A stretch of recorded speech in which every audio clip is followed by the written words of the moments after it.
Hey everybody, welcome back to another Six Pines diorama build. Today we're building this Bigfoot Stole My Pizza diorama. We already built one food spot diorama in this series with the Kathy's Diner diorama, and this time we're building a pizza place.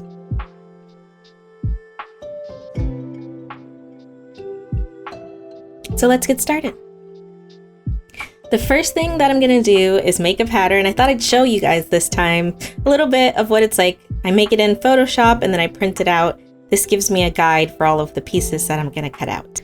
I'm gonna be making the building mostly out of cardboard, cardstock, and paper, so I'm gonna cut out all of these pieces.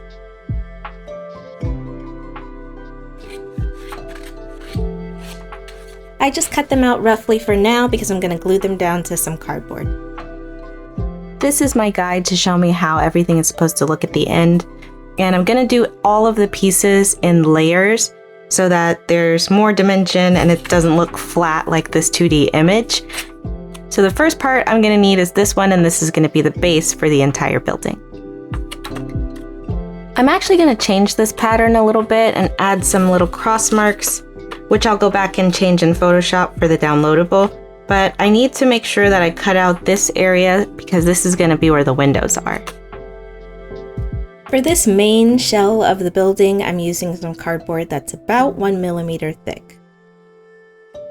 Once I have the paper glued down and the cardboard cut out, I can go ahead and trim it more precisely. I'm also going to cut out this middle piece, and that's going to be the windows that show the interior.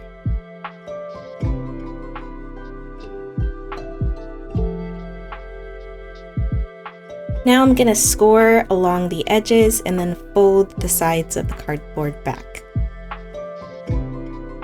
Now that I have the bottom shell, I can glue on the first layer of textures. This layer is going to be a guide for all of the other layers for when I'm gluing them down. It's also going to show me the bricks. I'm using 0.5 millimeter thick plastic that I've recycled, and I'm drawing out the shape of the window. I have two different window textures here that I included, and I'm going to be using both so that they don't look the exact same on each side. I super glued the plastic to the window texture, and now I'm gluing that entire window into the holes that I cut out. I've got a really thin piece of basswood here that I'm using to fill in the windows. I glued another copy of this brick texture to some more cardboard and then cut out the arches that go around the windows.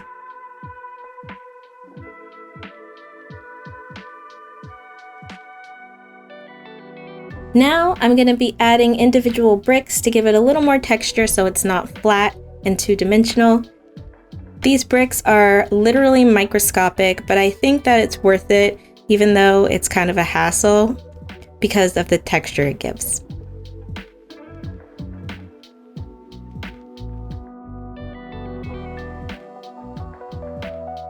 These bricks might be a little bit hard to see right now, but I have a solution for that that's going to help this to look a lot better. So now we are going to paint all of the little pieces that need touching up, the windows, and this is when we highlight those bricks that are standing out, and that's going to make them pop. I'm also going to go around any of the edges where the paper shows through and try to match the color of the brick. Now that the top of the building is looking a lot better, I can move on to the windows and the door, and I've cut out that part, but I'm going around doing the same thing of painting the edges so it doesn't look like paper, and then I'm gluing it down to some plastic. I'm going to cut this out and put it in place, but there's a couple things I want to do before that. I cut a cardboard piece for the sign to give it more depth, and I'm also going to paint the sides black and everywhere where I'm about to glue down the plastic, because once I've glued it down, I won't be able to go in and cover any of that with paint.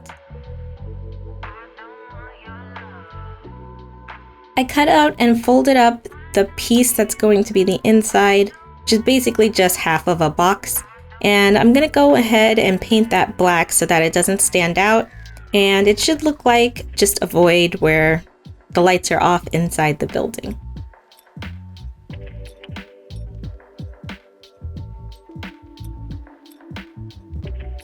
Before I glue that in place though, there are some things that I want to add to the front of the building and the inside windows. One of them is the Lando's Pizzeria sign. I carefully cut that out, and then I'm using some tweezers to apply some UV resin, putting it onto the windows, and I'm going to be using a UV flashlight to set that in place.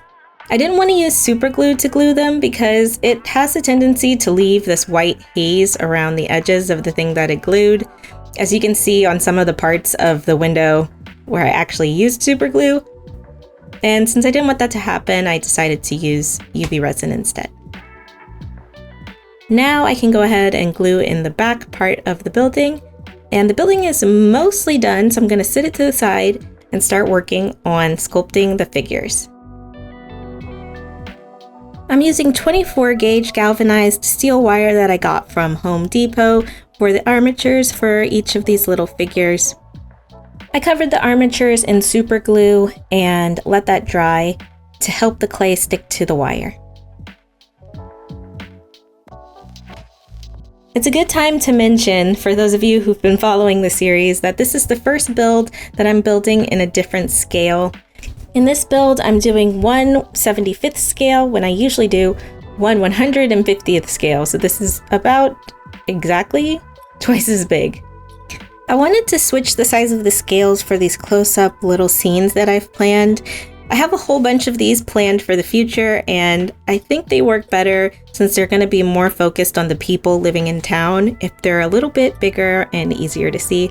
But I still wanted to keep this micro scale going because I still don't have a solution to the original factor that created this town, which is I don't have a lot of space in my home.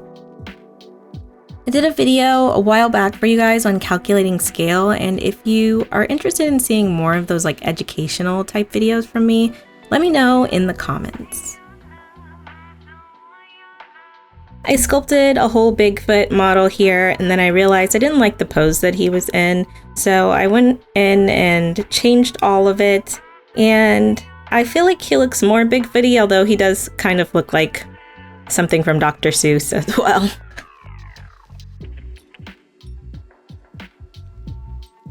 After I finished sculpting the figures, I baked them in the oven, and now I am painting them.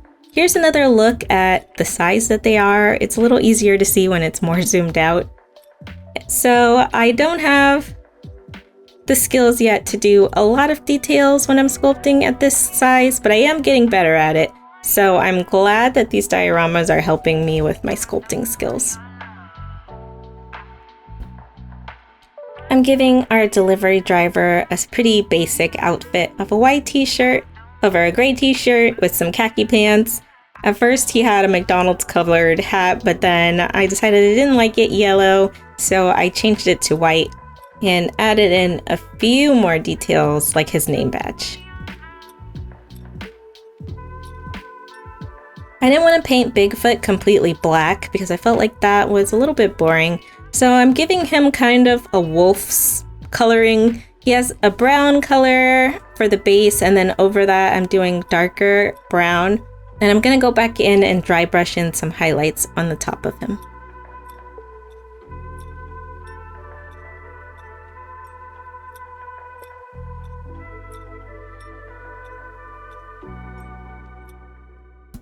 Now it's time to super glue on some pizza boxes.